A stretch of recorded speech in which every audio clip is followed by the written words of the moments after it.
next? Hi everyone, we're going to talk about why we need to brush our teeth. Okay, it starts with when we eat. We start with eating, and there's little things that called bacteria sticks around your teeth, and they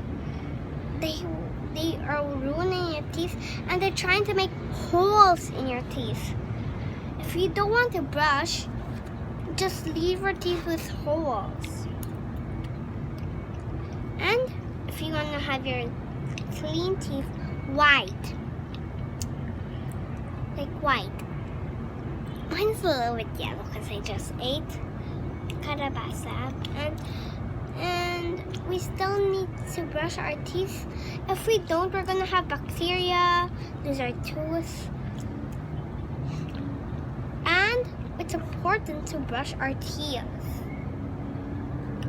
So brush 3 times a day, so no more bacteria will stick on your teeth.